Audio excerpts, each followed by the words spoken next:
नमस्कार आप सभी को। मैं Sarita Kulkarni Astro Life Junction channel में आप सभी का स्वागत करती हूँ। आज फिर से एक मास्टर क्लास कंडक्ट हो रही है। और ये मास्टर क्लास का जो सब्जेक्ट है वो है केतु। आप सभी की काफी रिक्वेस्ट मुझे आई है और इसके कारण मैं केतु पे आज बात करने जा रही हूँ। केतु महाराज के ऊपर बात करने के पहले सबसे पहले उनका नमन कर लिया जाए। सबसे पहले उनका आशीर्वाद ले लिया जाए कि जो भी आज आ, मैं बोलूंगी उनके बारे में जो सत्य ज्ञान है वही अविरत हो। ऐसे मैं कामना करती हूँ और आज का वीडियो शुरू करती हूँ। आ, बहुत बार मैं सब्जेक्ट शुरू करने के बाद फिर अपनी अनाउंसमेंट करती हूँ बुक के रिलेटेड। बट आज मैं अनाउंसमेंट करना चाहती हूँ कि आप हर हर वीडियो की तरह मैंने हर बार वीडियो में ये इन्फॉर्मेशन आप सभी के साथ में शेयर करी है कि मैं अपनी पहली पुस्तक का लिखान कर रही हूँ। मैं अपनी पहली किताब लिख रही हूँ और वो एक बहुत ज्योतिष के बहुत एक महान योग पर है ज्योतिष के।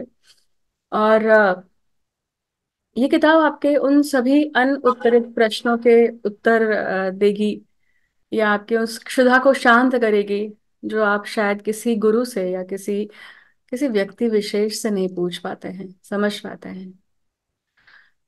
ईश्वरी काम है ये, क्योंकि गूढ़ विद्याओं के ऊपर अगर कुछ लिखना है तो गूढ़ विद्याओं का आशीर्वाद, गूढ़ विद्या के अधिष्ठात्री देवताओं का आशीर्वाद होना चाहिए। तो उन्हीं के आशीर्वाद के साथ में ये ईश्वरी काम खत्म होगा। जैसे ही ये खत्म होगा आपके सामने आ ही जाएगा। अब मैं आज के वीडियो की शुरुआत करती हूँ। आज हम केतु के ऊपर चीजें समझने वाले हैं। केतु जो है अ, ये विस्मय कारक ग्रह है। ये एक ऐसे ग्रह है, ये एक ऐसी ऊर्जा है जो आपको बहुत सडननेस देती है। केतु का एक डार्क पक्ष है, क्योंकि हम सभी के जीवन में जैसे कुछ पक्ष सब लोगों के सामने है।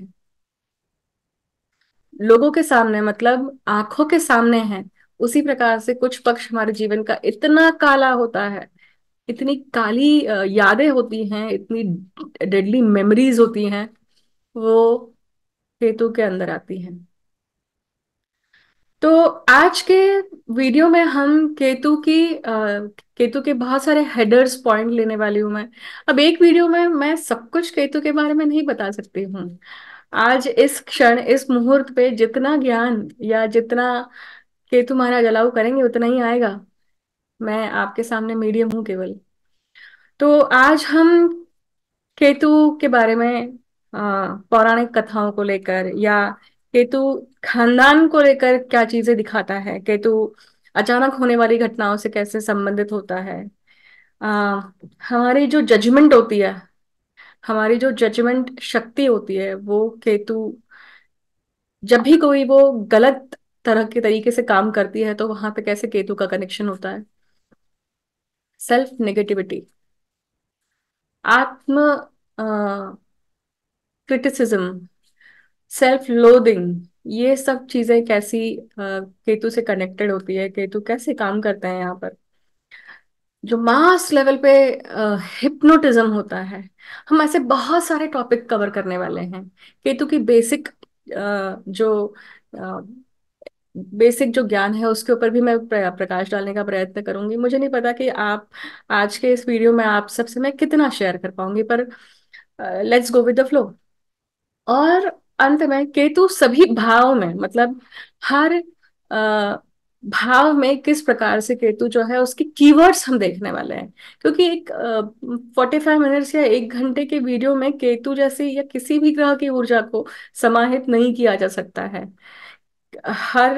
ऐसी शायद हर सब्जेक्ट पे या हर ग्रह पे मुझे 10-10 मास्टर क्लासेस लेनी पड़ेंगी, तब शायद ये चीज कवर अप तभी भी नहीं होंगी, क्योंकि there are always factors to it.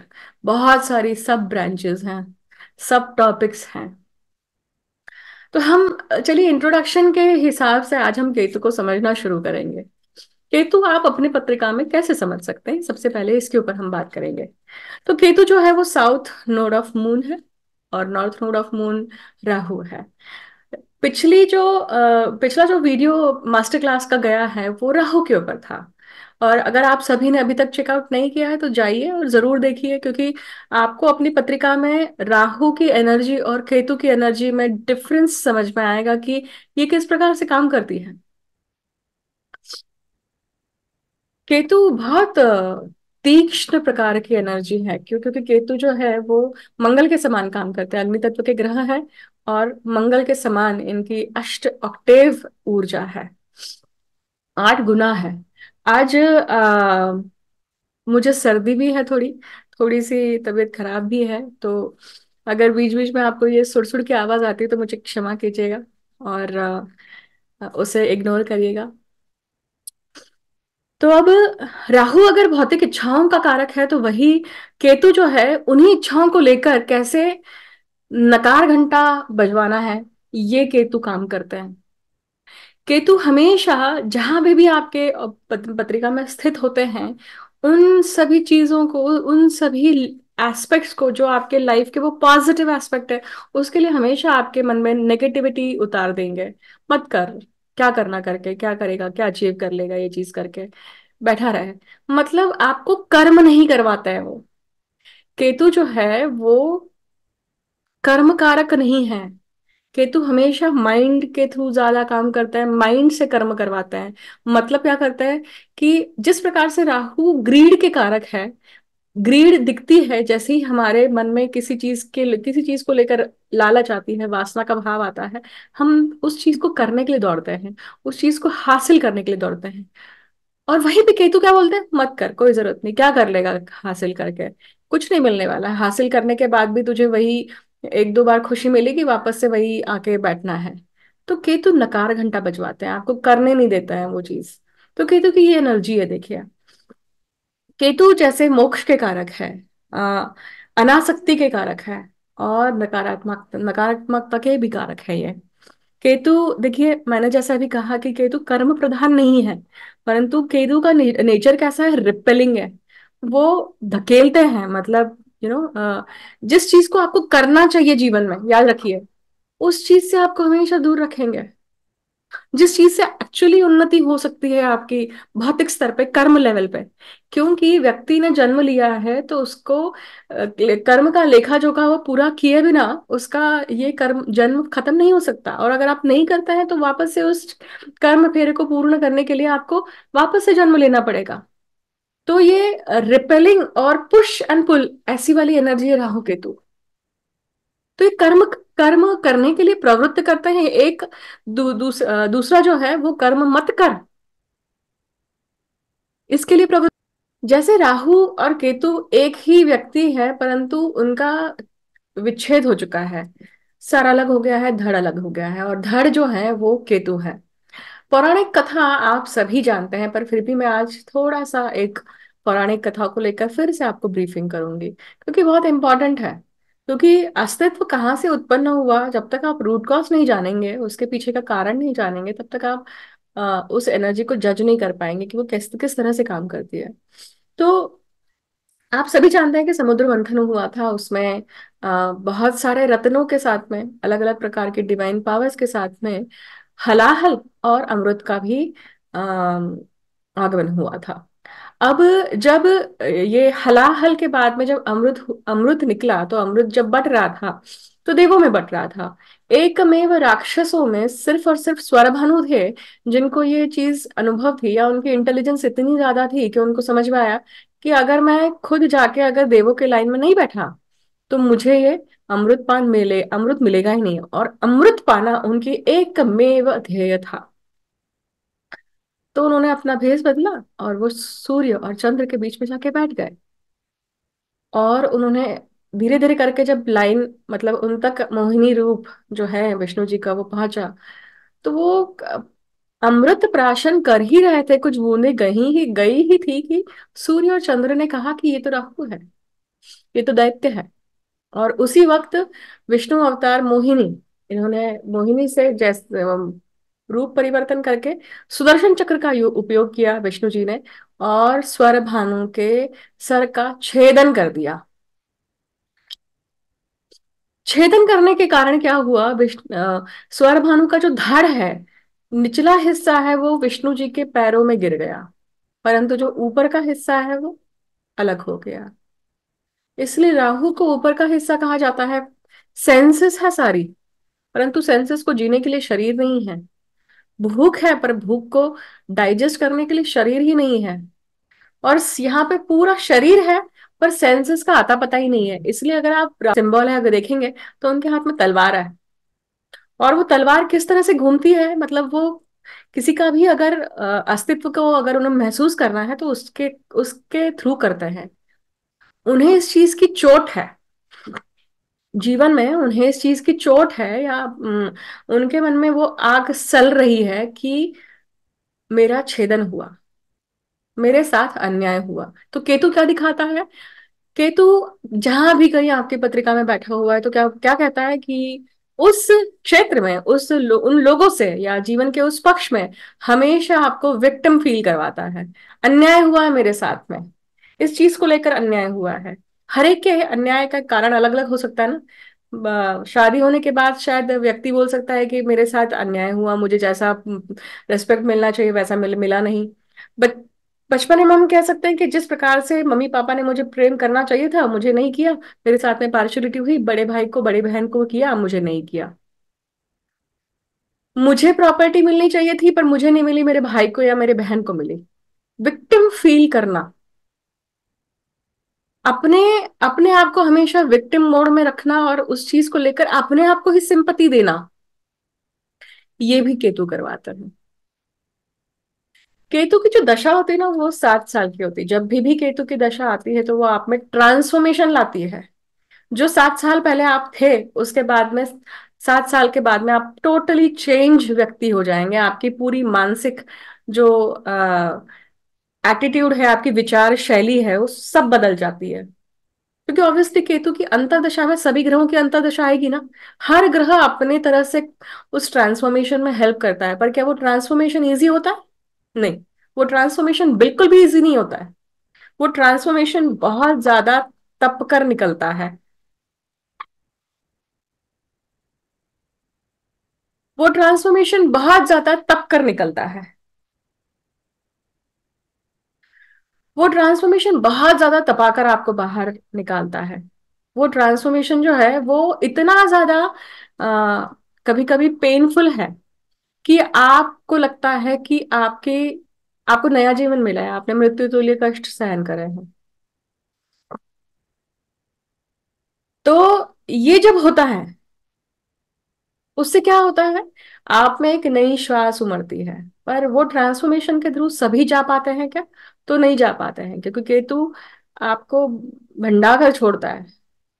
अगर आप मेंटल लेवल की बात करेंगे तो केतु इतना तीक्ष्ण और इतना मतलब जिसका अस्तित्व नहीं है, शैडो प्लैनेट है, पर फिर भी इतना आपके ऊपर असर रख सकता है कि व्यक्ति सिर्फ और सिर्फ केतु से पीड़ित भी हो सकता है पूरे जीवन भर।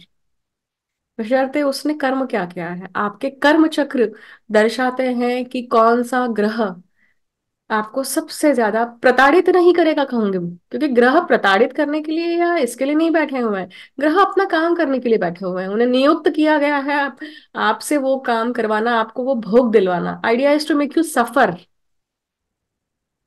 आई repeat, idea is to make you suffer. Ketu जहां भी होते हैं पत्रिका में, वो मिस्टेक बताते हैं। घोर अपराध आपने जीवन में जिस चीज को लेकर किया है, आपकी वो कमजोरी दर्शाते हैं। मिस्टेक, गलती, जिस चीज को लेकर आपसे अक्षम्य अपराध होता है, आपसे ऐसी घटना घटित हो जाती है कि जिसके लिए आपको माफी ही नहीं है। शायद नॉर्मल व्यक्ति या आपके इर्द गिर्द लोग आपको उस चीज को लेकर कभी माफ ही नहीं कर पाए। That's what the Ketu is. कैसे? फॉर एग्जाम्पल, पेरेंटिंग करते वक्त आपने केतु मिस्टेक को दर्शाता है, मैंने कहा।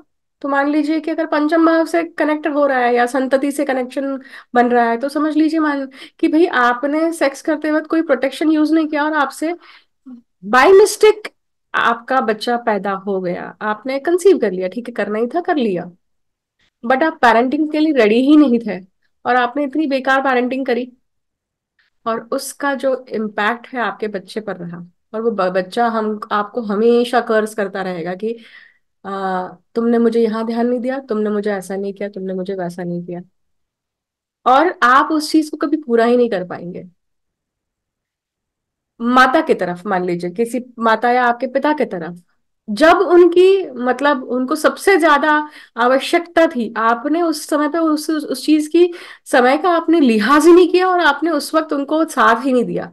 जन्म भर सुनना रहना सुनना पड़ सकता है आपको। उसी प्रकार से इनफिडिलिटी, व्यभिचार, पता नहीं क्या मूड था, कुछ दिमाग में फितूर घुसा, आपने किसी और के साथ में जाके संबंध बना लिया, आपने अपने पार्टनर को चीट किया, you don't even mean it, अचानक से घटना होना, ये मिस्टेक, अक्षम्य अपराध, ये केतु की ऊर्जा है। केतु अगर मान लीजिए बहुत अच्छे हैं पत्रिका में, या केतु की जो ऊर्जा है वो खानदान की चीजों को दर्शाती है। केतु अगर बहुत अच्छे होता है ना, मतलब केतु पीड़ित नहीं है या केतु की अवस्था अच्छी है, तो इस केस में आपको पता है खानदान का आशीर्वाद मिलता है। ये कब होता है? जब आपकी पुण्याई होती है। ये कब होता है? जब आपके गत जन्मों के कर्म अच्छे रहे, उसके कारण ग्रहों की स्थितियां अच्छी मिली है, और उसके कारण ये जो दुख देने वाले ग्रह हैं ये आपको मदद करते हैं। याद कर लीजिए जितने भी संत हुए हैं उनकी पत्रिका में केतु किस प्रकार से काम करता होगा। केतु विरक्ति का कारक है। अगर बहुत सारे ऐसे संत हैं जिन्होंने शादी करी और शादी करते हुए भी स्वार्थ और परमार्थ दोनों निभाया है,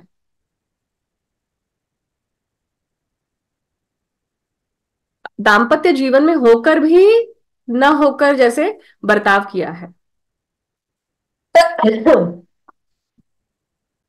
जब मैंने आपको खानदान की चीज कही है ना, खानदान की समृद्धि या खानदान का हमेशा आशीर्वाद, पितरों का आशीर्वाद मिलना, ये राहु केतु बहुत अहम तरीके से दिखाते हैं।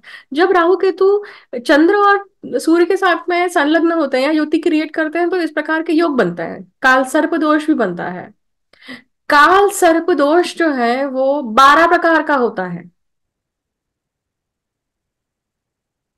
पत्रिका में 12 भाव है, और ये काल सर्प दोष हर भाव के अनुसार जब होता है तो ये अलग अलग प्रकार के सर्पदंश, खानदान के दोष दिखाता है।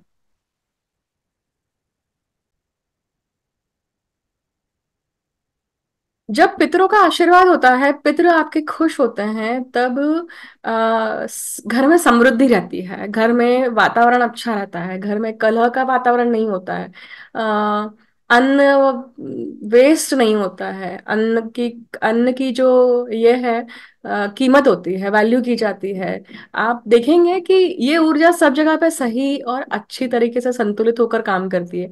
घर में ब्रांचेस हैं, मतलब घर में सिर्फ कन्या संतति नहीं है, आपका आपकी वंश को आगे ले जाने के लिए पुत्र संतति का भी आगे रहता है।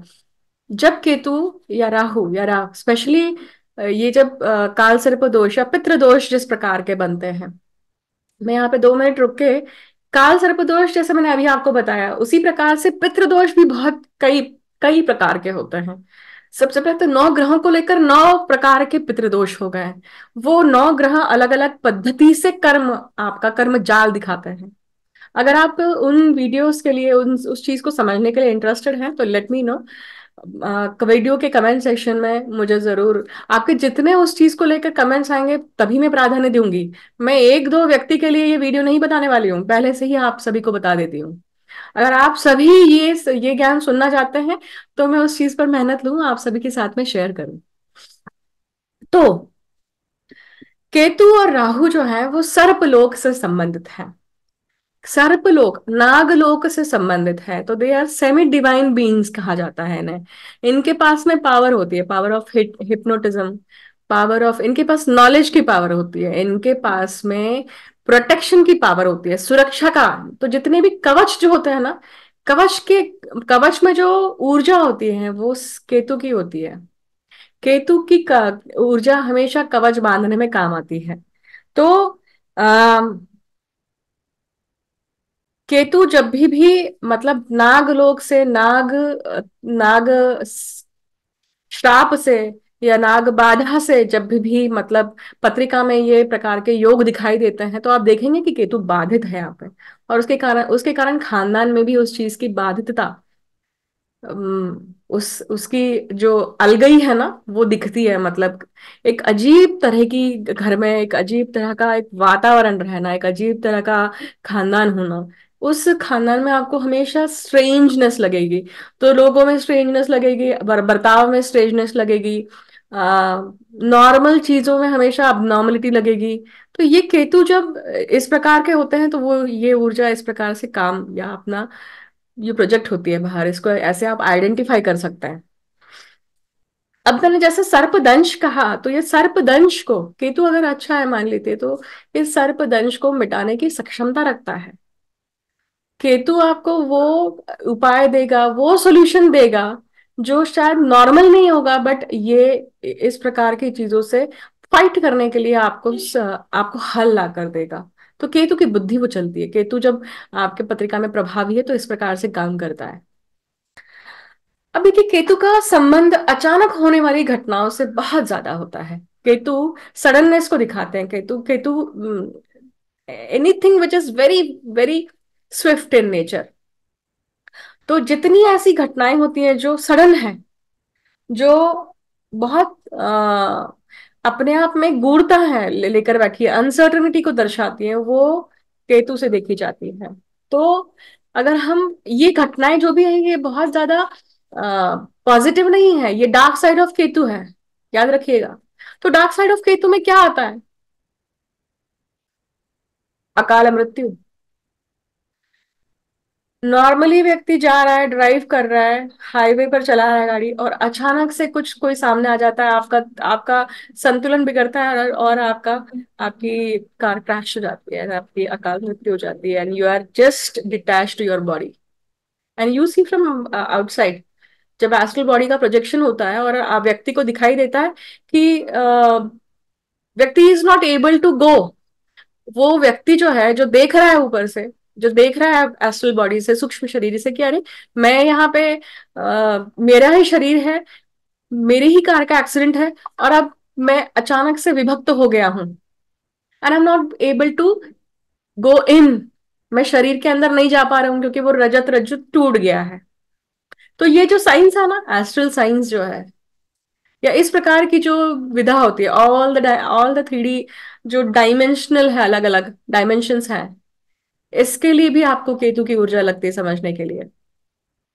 केतु इन सब चीजों को, क्योंकि केतु के पास में सेंसेस नहीं है बट बॉडी है, बट वो पावर है कि आप अलग अलग लोकों में प्रवेश करके उन लोगों को समझ सकते हो, बशर्ते आपको नियम पता होने चाहिए। तो एक्सीडेंट्स, अकाल मृत्यु, इंजुरीज, सडन आउटबर्स्ट। आप अभी सब लोग घर में बैठे हुए हैं, टीवी देख रहे हैं, सब कुछ चल रहा है, और अचानक से किसी को बहुत तेज गुस्सा गुस्सा आता है और वो सडन आउटबर्स्ट करता है। केतु की ऊर्जा होती है। केतु की ऊर्जा उस प्रकार से काम करती है। तो केतु की वैरायटी, केतु का इम्पैक्ट, क्योंकि शैडो प्लैनेट है, आप उसका कर्म को आप देख नहीं सकते हैं। और हमेशा आपको लगता है कि इनसे बात करने के बाद में जो मुझे जजमेंट मिलनी चाहिए वो मिलती ही नहीं, क्योंकि वो हमेशा रॉन्ग जजमेंट करता है। तो wrong judgement belongs to Ketu. हमेशा आपको वो आईना दिखाते हैं जिसमें आपका भला नहीं है, आपको वो पक्ष दिखाते हैं जिसमें आपका नुकसान है। वो आपके, फिर वो आपका फ्रेंड सर्कल हो सकता है, आपके माता पिता खुद हो सकते हैं, आपके भाई बहन हो सकते हैं आपके। तो भड़काना, पर गलत तरीके से भड़काना। कुछ लोग होते हैं अपने जीवन में जो हमेशा हमें अच्छी चीजों के लिए प्रवृत्त करते हैं। भड़का भी रहे हैं तो अच्छी चीज के लिए कर रहे हैं कि कम से कम अपने ब्लॉकेजेस से बाहर आ। बट केतु अगर खराब है, केतु की ऊर्जा वहां पे भी काम करती है जहां रॉन्ग जजमेंट दिए जाते हैं, और रॉन्ग जजमेंट के कारण आप लाइफ लॉन्ग उस चीज के गुनहगार बन के रह जाते हैं। केतु, मैंने शुरुआत शुरुआत में ही कहा कि केतु नकार घंटा। केतु जो है वो सेल्फ नेगेटिविटी है। तो जितनी भी मेंटल असाइलम्स हैं, जितने भी ऐसे लोग हैं जो मेंटल डिसीजेस से, बाइपोलर हो या स्किजोफ्रेनिक हो या डिप्रेशन हो, डिसअपॉइंटमेंट हो, इन्हीं काइंड ऑफ मेंटल डिसीजेस है ना, तो वहां पे इन इन नोड्स का इम्पैक्ट बहुत ज्यादा होता है। और इससे कनेक्टेड होता है चंद्र, क्योंकि चंद्र मनस हो जाता का। और बहुत हद तक बुध का भी कनेक्शन होता है, मंगल का भी होता है, गुरु का भी होता है। बट केतु वो दुआ है। केतु वो कनेक्टिविटी है जो लूज कर देती है, वो जो आप में रैशनलिटी होती है, किसी भी चीज को लेकर आप रैशनल होकर जब विचार करते हैं, तो वो विचार बुद्धि क्षीण हो जाती है। और जब ऐसा होता है तो सेल्फ नेगेटिविटी से, सेल्फ लोडिंग से, सेल्फ क्रिटिसिज्म से, ये एग्जैक्टली नार्सिसिज्म की एग्जैक्टली ऑपोजिट पर्सनालिटी होती है। There are people around us, हमारे इर्द गिर्द ऐसे लोग हैं जो नार्सिसिस्ट होते हैं। बट एग्जैक्टली ऑपोजिट ऐसे लोग होते हैं जो नार्सिसिस्ट, मतलब जो अपनी सेल्फ प्रेजिंग, सेल्फ मैं, आई मी सिकनेस जिनकी, जिनमें सबसे ज्यादा होती है। एवरी सिचुएशन, एवरी, हर जगह पे उन्हें सिर्फ अपना आईनेस दिखता है। मैं, मेरा, every situation, every aspect of life, with everybody. मुझे ऐसा लगता है, मुझे ऐसा पसंद है, मुझे लगता है, मेरे अंदाज, everything is around them, it's not about you. तो इट्स ऑलवेज अबाउट देम। जब when it is always about them, that's a narcissist personality. और उसके एग्जैक्टली ऑपोजिट होते हैं जो हमेशा अपने आप को कोसते रहते हैं। कहीं कुछ जा रहे हैं, आप सबके साथ में है, और कुछ गलत हो जाए, मेरे ही वजह से हुआ, मैंने निकलते वक्त ऐसा सोचा था। हमेशा अपने बारे में गलत सोचेंगे। They are not not not at all confident about it, कि क्योंकि वो रैशनल बुद्धि ही नहीं है वहां पे। जब केतु पीड़ित होता है तो इस प्रकार से बर्ताव करता है।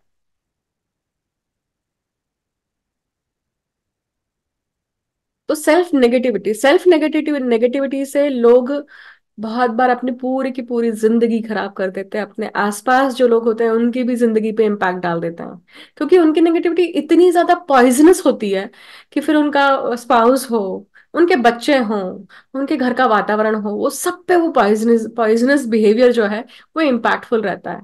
नेगेटिविटी इम्पैक्टफुल रहता है किसी भी सिचुएशन में, हमेशा नहीं नहीं ये तो खराब ही होगा, अरे पता नहीं एक्सीडेंट तो नहीं हो गया। मतलब हमेशा गलत तरीके से सोचना, नेगेटिवली ही सोचना। कभी भी आप बाहर निकल रहे हैं तो हमेशा वर्स्ट का विचार अच्छा है, मन तक रखना ठीक है, उसके लिए प्रिपरेशन करना अच्छा है। बट वो बोल के इर्द गिर्द हमेशा फियर का माहौल बना देना गलत है ना। क्योंकि सरस्वती जो है 24 घंटे में कभी ना कभी आपको तथास्तु बोलती है, जो आप बोलते हैं वो चीज हो जाती है। बहुत बार हाई हाई आईक्यू वाले लोग भी ऐसा बिहेव करते हैं, हाई इंटेलिजेंस वाले लोग भी ऐसा बिहेव करते हैं। तो सेल्फ नेगेटिविटी जो है वो भी केतु से बहुत आती है। अब केतु, जैसे मैंने कहा कि स्पिरिचुअलिटी का, लिबरेशन का, मोक्ष का, अनासक्ति का कारक भी है। बट आप अगर ध्यान से देखेंगे ना, तो वो अनासक्ति, जो विरक्तता है, जो मोक्ष की तरफ गति है, वो प्योर नहीं है, वो शुद्ध नहीं है, प्योरिफाइड फॉर्म में नहीं है। क्योंकि केतु के अस्तित्व कहाँ से आया है भाई, उसका तो सर कटा है। तो वो हमेशा विक्टिम के रूप में रहता है, वो हमेशा सिंपैथी मांगने वाला होता है, और उसको वो चीज नहीं मिली है, वो डिसअपॉइंटमेंट के कारण उस तरफ जाता है। उसको कहीं ना कहीं यकीन हो जाता है कि कोई मुझे हेल्प ही नहीं करेगा, it's nothing nothing good in life. ये जो है ना, ये जो वृत्ति है, ये केतु से आती है। तो जब स्पिरिचुअलिटी की हम बात करते हैं, तो मैं यहाँ पे बहुत डेलिकेट टॉपिक बोलने जा रही हूँ, आपको इसका अर्थ सही तरीके से समझना है, याद रखिएगा। अगर आप वापस चाहें तो उसे रिवर्स करिए और फिर वापस सुनिए, ध्यान से सुनिए अब मैं क्या बोलने जा रही हूँ। मास हिप्नोटिज्म जो होता है, ऐसा कहा जाता था कि हिटलर के पास मास हिप्नोटिज्म करने की शक्ति थी। हिटलर बहुत तरीके से इन सब विद्याओं में बहुत पारंगत था। उसके साथ में ये सब वो खुद अकल्ट में भी काफी निपुण था, विद्याओं में उसको अर्जित करने में निपुण था। और ऐसा कहा जाता है कि केतु का बहुत अस्तित्व, या जब हम मास रूप से जितने भी मेजोरिटी ऑफ लोगों की बात करते हैं, और वो जब एक परंपरा फॉलो करते हैं, एक धर्म फॉलो करने लगे, धर्म तो नहीं पर एक परंपरा, मान लीजिए गुरु परंपरा, आप उसको इतनी ब्लाइंडली फॉलो कर रहे हैं कि आपके जीवन में जो आपका अस्तित्व है, आपके जीवन में जो आपका कर्म है, जिसके लिए आपका जन्म हुआ है, जो आपका धर्म है, कर्तव्य है, वो चीज भी नहीं करते हैं आप, और आप सिर्फ वही नाम जप रहे हैं। धर्म, गुरु, या ऐसी कोई भी पॉजिटिव शक्ति हमारे लिए किस काम आना चाहिए? हमारे उत्थान के काम के लिए आनी चाहिए। व्यक्ति जो सृष्टि में जन्म लेता है, उसका सबसे पहला कर्तव्य है कि सृष्टि को आगे बढ़ाएं। शादी जैसी जो इंस्टीट्यूशन है, विवाह जो इंस्टीट्यूशन है, उसका बहुत बहुत डीप अर्थ है। कर्म बंधन भी जुड़े हैं उससे। तो वो क्यों करना है? क्योंकि विवाह में सबसे बड़ा त्याग आता है। हर किसी के बस की बात नहीं है कि आप विवाह को निभा पाए। इंसान, when you are getting married, जब व्यक्ति की शादी हो रही है, होती है, तब ही डजंट नो कि व्हाट ही और she is signing up for. आपको नहीं पता होता है कि आगे चल के क्या पैकेज सामने आने वाला है, what not you have to do. कितनी सारी ऐसी चीजें हैं जो पर्सन रेडी ही नहीं है उस चीज को करने के लिए, और वो चीज करनी पड़ती है। और वो सारे कर्तव्य भूल कर व्यक्ति सिर्फ देव करता है, धर्म को मतलब सिर्फ गुरु को पूछता है। इसका अर्थ क्या है? कि सृष्टि के लिए वो हानिकारक है ना। क्यों? क्योंकि सृष्टि का नियम क्या है कि आप सृजन करें, नहीं तो सृष्टि का संचालन कैसे होगा, सृष्टि का चक्र कैसे पूरा चलते रहेगा? तो पहला कर्तव्य है, तो रूल्स रूल्स गए खड्डे में। ये भी केतु का नारा है कहीं ना कहीं। जब ये इस प्रकार का मोक्ष या इस प्रकार की स्पिरिचुअलिटी हमें बहुत बहुत लोग ऐसे इर्द गिर्द करते हुए, बर्ताव करते हुए दिखता है ना, तो ये वो केतु है। घातक है वो केतु, तीक्ष्ण है वो केतु, विषैला करने वाला है वो केतु मन को। तो मास हिप्नोटिज्म भी इसमें आता है। आप मास लेवल पे, बहुत लंबे लेवल पे आप आ, बहुत सारी तादाद में जब मास लोगों को हिप्नोटाइज किया कर दिया जाता है, हिप्नोटाइज हो जाते हैं वो, एक्चुअली वशीकरण होता है, और वो सभी के सभी वैसे बर्ताव करने लगते हैं। और वो इतना पावरफुल होता है कि उसमें सालों के साल निकल जाते हैं। मैं नाम नहीं लूंगी, बट आप बड़े बड़े स्पिरिचुअल लीडर्स को जानते हैं, और उनके सामने बैठी हुई हजारों में जनता जो होती है, आप देखते हैं कि वो कैसे बर्ताव करता है। सबको एक एंकर चाहिए, आई अंडरस्टैंड दैट। एंकर आपको चाहना, या एंकर की जरूरत होना कुछ स्टेबिलिटी के लिए अच्छी बात है, परंतु संतुलितता स्थापित करते आना चाहिए। कोई भी चीज कितनी करनी है उसका चयन तो हमारा है ना। उसी के बाद केतु का और राहु का ग्रहण में बहुत बड़ा हाथ है। देखिए, हम सभी जानते हैं कि सूर्य ग्रहण और चंद्र ग्रहण होता है। राहु या केतु जो है वो सूर्य से बहुत ज्यादा बलिष्ठ है, क्योंकि राहु के पास क्वालिटी है कि वो सूर्य को, या राहु इतने है तो सिर्फ सर पर, इतना विशाल मुख खोला कि उन्होंने सूर्य को भी निगला, मतलब सूर्य ग्रहण लगाया। कुछ ही क्षण के लिए क्यों ना हो, बट ये नोट्स ऐसा काम करते हैं। कुछ ही समय के लिए क्यों ना हो, पर हमारे जीवन में इस तरह का ग्रहण लगाते हैं कि हम पूरे जीवन भर, या बहुत बार हम पूरे पूरे लाइफ टाइम्स में उस चीज से उबर नहीं पाते हैं। लाइफ टाइम्स मतलब मैं जन्मों जन्मों की कहानी कह रही हूँ, कि बहुत बार, बर्थ टू बर्थ, व्यक्ति के मृत्यु के समय पे उसकी जो सबसे ज्यादा डेडलिएस्ट मेमोरी होती है, उसकी मृत्यु, जिस जिस प्रकार से उसकी मृत्यु हो रही है, इसलिए हम सभी को मृत्यु से डर लगता है। हर व्यक्ति मृत्यु से डरता है ना, क्योंकि उसकी सबसे लास्ट मेमोरी है वो मरने के पहले। किसी का गला दब रहा है, या कोई फांसी से मर रहा है, या कोई डूब कर मर रहा है, जल के मर रहा है, that's the last memory he has, right, he और शी हैज। तो वो जो मेमोरी है, लास्ट मेमोरी है, वो जो डर है, वो केतु दिखाता है, अननोन फियर।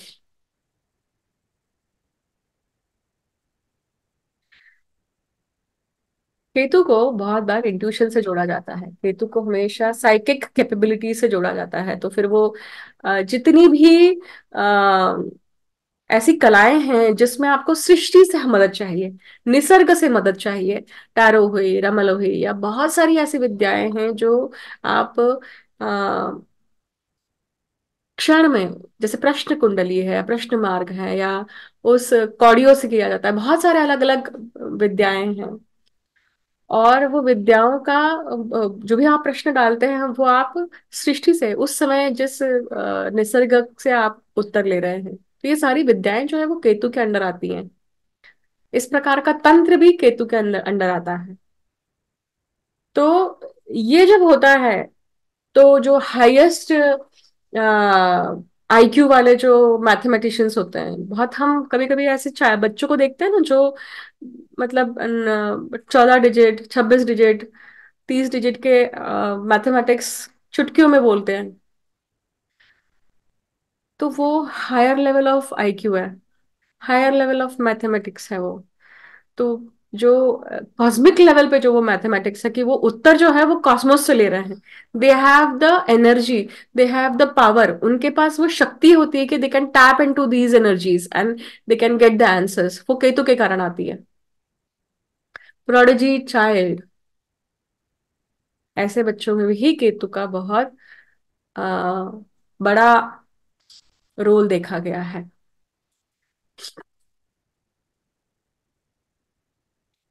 मैं इसी प्रकार आपसे और घंटों तक बात कर सकती हूँ, ये वीडियो बहुत बड़ा हो जाएगा आई थिंक, बोरिंग ना हो ये।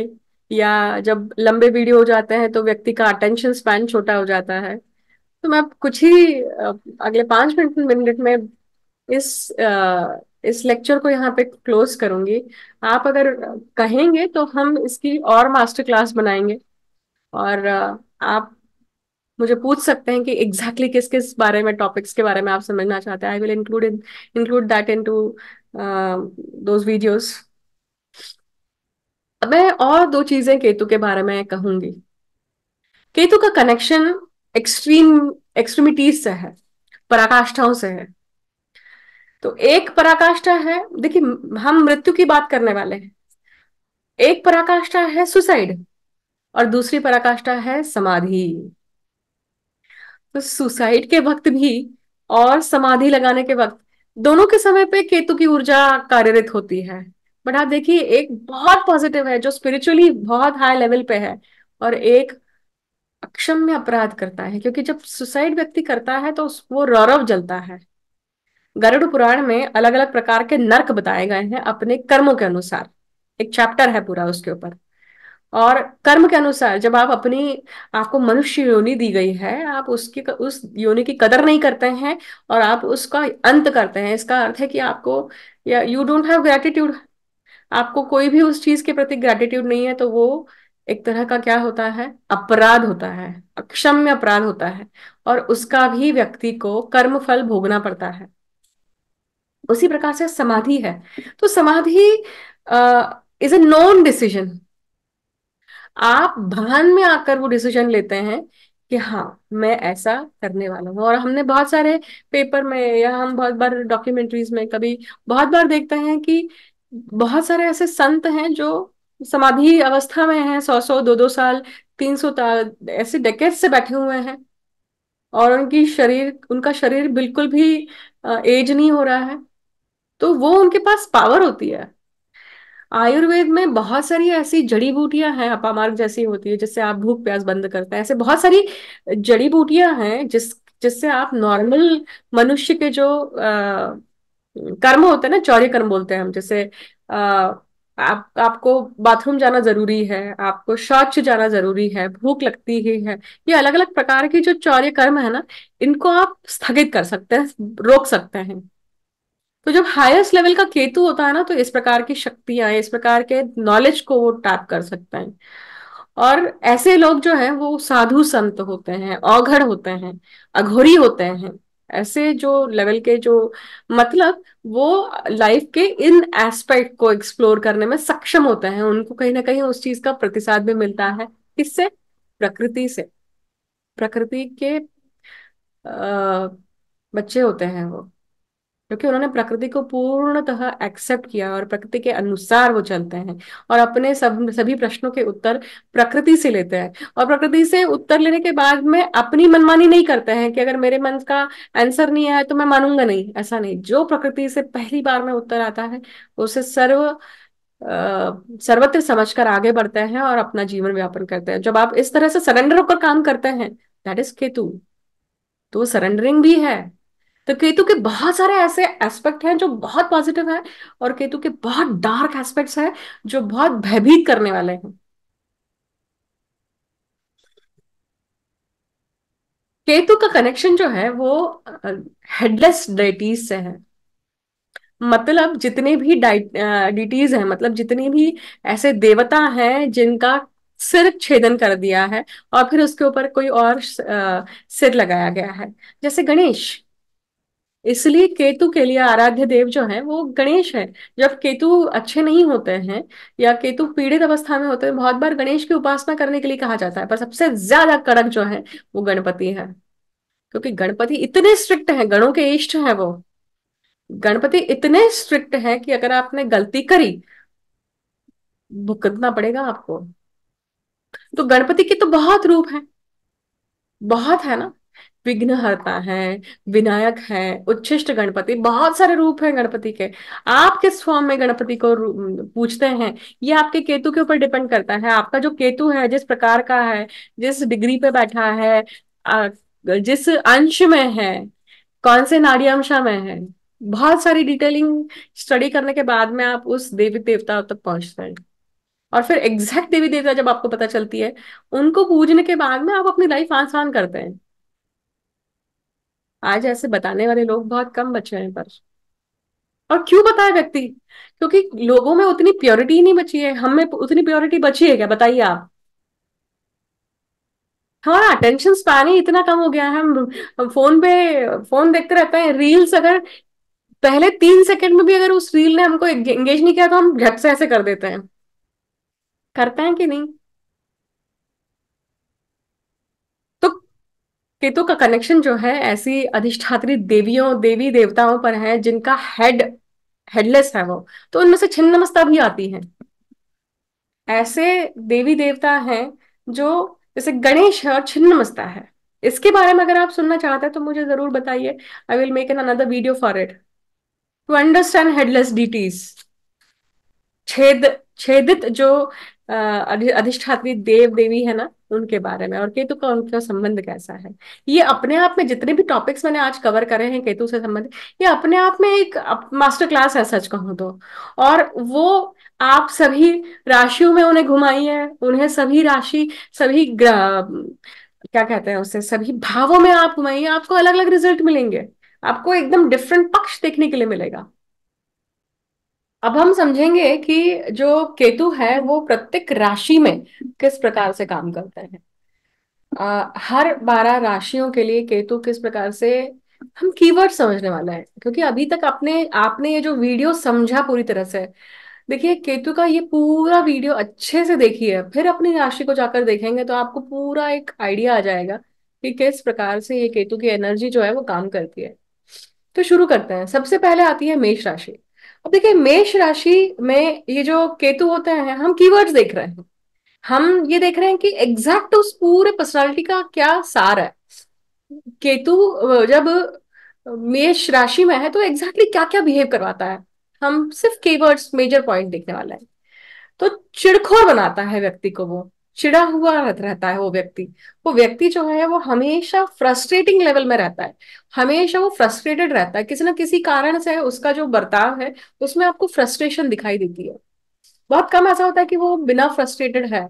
बट ऑलवेज आपको ऐसा ही दिखेगा, सदैव उससे वो हमेशा लड़ने के लिए रेडी होता है। उससे आप कभी भी बात करने जाओ, वो कुछ भी आप बोलने जाओ, उसके तरफ से हमेशा लड़ने वाला एटीट्यूड आपको दिखाई देता है कि वो आपसे लड़ बैठेगा। क्यों? क्योंकि उसके विचार शून्य है उस इस राशि में। केतु के जो विचार है मेष राशि में, ये विचार शून्य कर देता है व्यक्ति को। वो सही रूप से विचार नहीं कर पाता है। ये आप जब एग्जैक्टली समसप्तक राशि देखेंगे ना, तो आपको बराबर कैसे ये जो एनर्जी है ये कैसे काम करती है दिखाता है। क्योंकि तुला राशि का राहु जो है वो डिससेटिस्फाइड रखता है ना, कंप्लेनिंग रखता है ना। तो वैसे ही आप अगर मेष का जो, अगर आपने नहीं देखा है तो राहु का वीडियो, तो जाइए और देखिए उसे। अब हम देखेंगे कि वृषभ राशि का जो केतु है वो किस प्रकार से काम करता है। सबसे पहले वृषभ राशि में ये केतु क्या हो रहा है, नीच का हो रहा है। तो नीच का राहु, नीच का जो केतु है, अब सामने की राशि कौन सी है, वृश्चिक है, जहां पे राहु है। अब ये राहु जो है ये डिस्ट्रॉयर है। He is destroyer of, sorry, ये जो केतु है, वृषभ राशि का जो केतु है, ही इज अ डिस्ट्रॉयर। ये सब कुछ डिस्ट्रॉय कर देता है अपने आसपास। कुछ भी अच्छा चल रहा होगा ना, बिगाड़ देगा।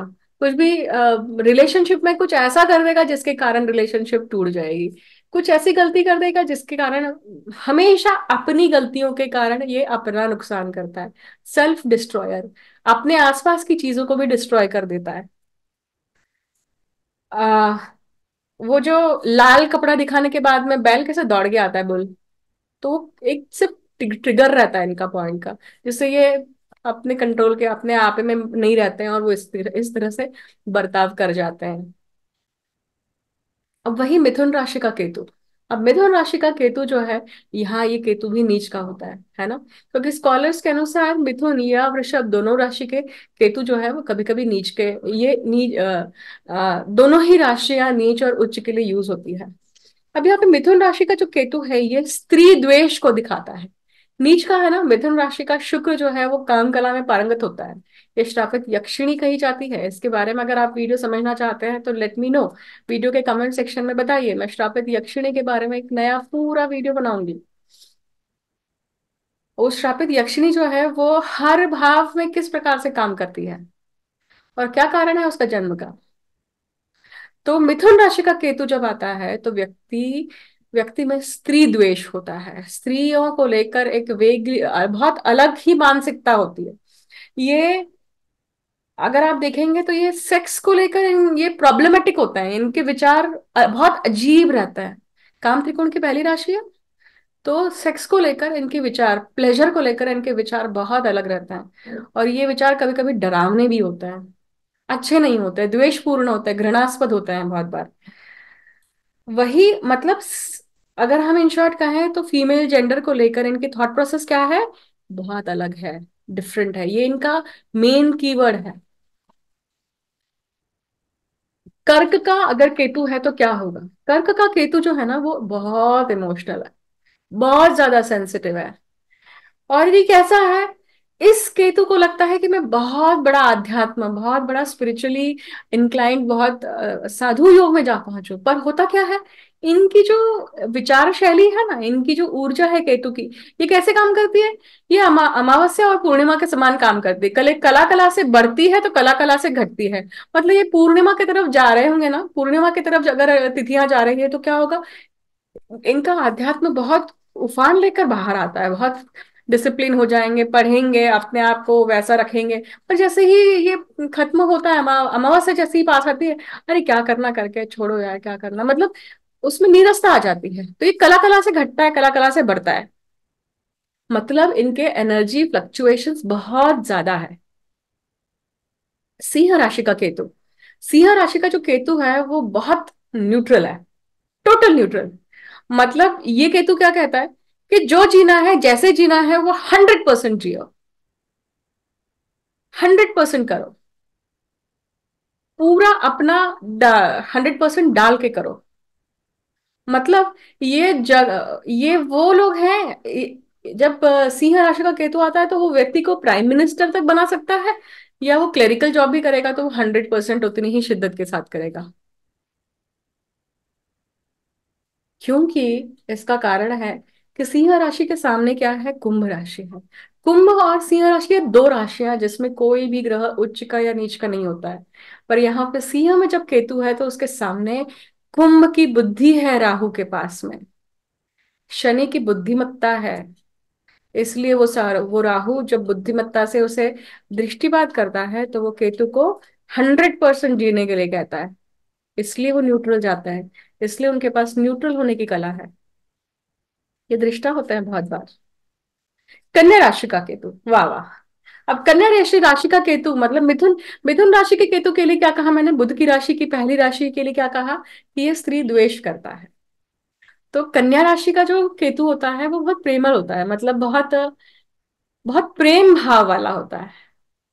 ये ये वो केतु है जो उस व्यक्ति को स्त्री लंपट या पुरुष लंपट बनाता है। ये वो केतु है जो रति कामदेव केतु बनाता है, मतलब रति कामदेव के कला में पारंगत बनाता है। उसे सिर्फ वो दो ऑर्गन दिखाई देते हैं, चार ऑर्गन प्राइवेट ऑर्गन दिखाई देते हैं, दैट्स व्हाट द ध्येय इज, एम्बिशन इज कि इसे हासिल करके इसकी इसका प्लेजर लेना है। ऐसा क्यों है? क्योंकि अगर आप देखेंगे तो कन्या के एग्जैक्टली सामने कौन है, मीन है। और मीन राशि का राहु, मैंने क्या कहा, मीन राशि का राहु इन सब चीजों को देखकर फैंटेसी देता है। इसलिए कन्या के केतु के पास में लंपटता है कहीं ना कहीं, क्योंकि कन्या में देखिए शुक्र नीच के होते हैं। और कन्या का जब केतु आता है तो वो व्यक्ति को इस वासना की तरफ और ज्यादा धकेलता है, पूरी तरह से भोगने की वृत्ति देता है। तुला राशि का केतु, तुला राशि का Ketu balance, self balance, self control. किसी भी चीज को करने के लिए self control is the first primary focus. कोई भी सिचुएशन में रहता है, किसी भी रिलेशनशिप में रहेगा, काम भी करेगा, बिजनेस भी करेगा, तो उन सभी चीजों में हमेशा उसका एक कंट्रोल आएगा, सेल्फ कंट्रोल, संतुलन आएगा। उस संतुलन को स्थापित करने में उनका पूरा जीवन निकल जाता है। गलतियां भी हो रही है क्योंकि केतु इज मिस्टेक्स, गलतियां भी हो रही है तो क्या करना है, वो गलती वापस नहीं रिपीट होनी चाहिए, गलतियां हो पर वो नहीं हो, ये उनका धोरण होता है। वृश्चिक राशि का केतु, वृश्चिक राशि का केतु फाइटर होता है, लड़भैया होता है, लड़ने वाला होता है। वृश्चिक राशि के केतु को एक ही चीज पता है, ये जो जीवन है इसमें मुझे सक्सेस पानी है, success is the only goal. फिर वो किसी भी चीज में हो, वो डिपेंड करता है कि आपके किस भाव में बैठा है। तो सक्सेस इज द गोल। और ये केतु क्या है, लड़भैया है, फाइटर है, सोल्जर है, क्योंकि उसके पास अग्नि है, मंगल की अग्नि है उसके पास में, चिता अग्नि है उसके पास में। और वो रिस्क फैक्टर जानता है। अब धनु राशि का जो केतु है, देखिए धनु राशि का केतु बड़ा डिफिकल्ट है समझने के लिए, क्योंकि ये केतु उच्च का होता है बोलते हैं, पर ये केतु अगर आप जनरली देखने जाएंगे ना तो इसके रिजल्ट्स बड़े अजीब हैं, क्योंकि ये निराशाजनक केतु है। ये जो केतु है ये मरा हुआ केतु है, डेड, डेड भाव है इसके पास में। और अगर मूल नक्षत्र का हो तो इसका शॉर्ट लाइफ निश्चित हो जाता है। देखिए मृत्यु को समझता है, मृत्यु जानता है, शॉर्ट पीरियड में इन लोगों को मृत्यु दिखाई देती है, या मृत्यु तक ये पहुंच जाते हैं। ये वो केतु है जो व्यक्ति को शॉर्ट पीरियड में अनासक्त करने की कला उसको सिखा देता है। बहुत कम पीरियड में वो आध्यात्म का वो चीज समझ लेंगे जो समझने के लिए शायद लोगों को लाइफ टाइम लग जाए। इसका कारण ये है कि इनकी शॉर्ट पीरियड, शॉर्ट लाइफ, या ये वो लोग होते हैं जो बहुत फटाफट काम करके चले जाते हैं। जैसे विवेकानंद हैं, या जो ऐसे स्त्री पुरुष प्रख्यात होकर गए हैं जो एक किसी कार्य के लिए आए थे। इनके पास में गत जन्म की इनकी पुण्याई होती है, पुण्य का बैलेंस होता है, इसके कारण ये आते हैं, अपना फटाफट भोग भोगते हैं और काम खत्म हो गया अब निकल जाओ।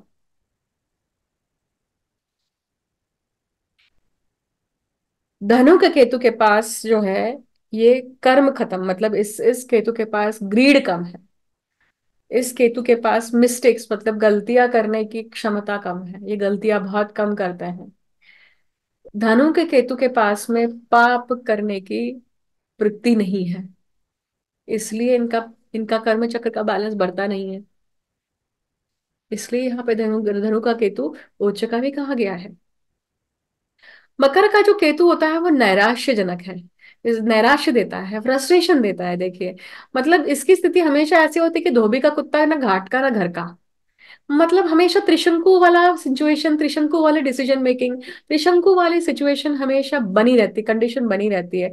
मानसिक हो फिजिकल हो, किसी न किसी में इसकी ऐसी ही कंडीशन बनी रहती है। क्यों? क्योंकि इमोशंस पे कौन है? राहु है, तो मिजरेबल बना देता है। अब कुंभ का केतु, इन्हें कुंभ का केतु क्या करता है? उस जातक को उसके जीवन की तरफ हमेशा धकेलते रहता है। ये एग्जैक्टली वो जीवन जी रहे होते हैं जो उनको जीना नहीं चाहिए बेसिकली, बट वो हमेशा मतलब चेस कर रहे होते हैं, जबकि लाइफ उनको कुछ और ऑफर कर रही होती है, वो उसे देखते ही नहीं है, तो उसे उस जीवन के प्रति उनको धकेलते हैं। भाई किसी को अगर साधु संत बनने का उसका अगर प्रारब्ध है, और वो अगर फिल्म लाइन में जाता रहे, तो कैसे काम चलेगा? तो वो प्रारब्ध समझना बहुत जरूरी है। तो कुंभ का केतु जो है, प्रारब्ध को समझने के लिए हमेशा प्रवृत्त करता है। और ये समझते नहीं है, तो तब तक उन्हें ये अपयश भी देते रहता है। उन्हें ये हमेशा अनसक्सेसफुल बना कर रखता है, जब तक वो समझते नहीं है। एक बार वो जब प्रारब्ध को समझ लेते हैं, तो वो बहुत अच्छा जीवन में कर जाते हैं। अंतिम राशि मीन राशि। मीन राशि का केतु जो है वो मस्त मौला है।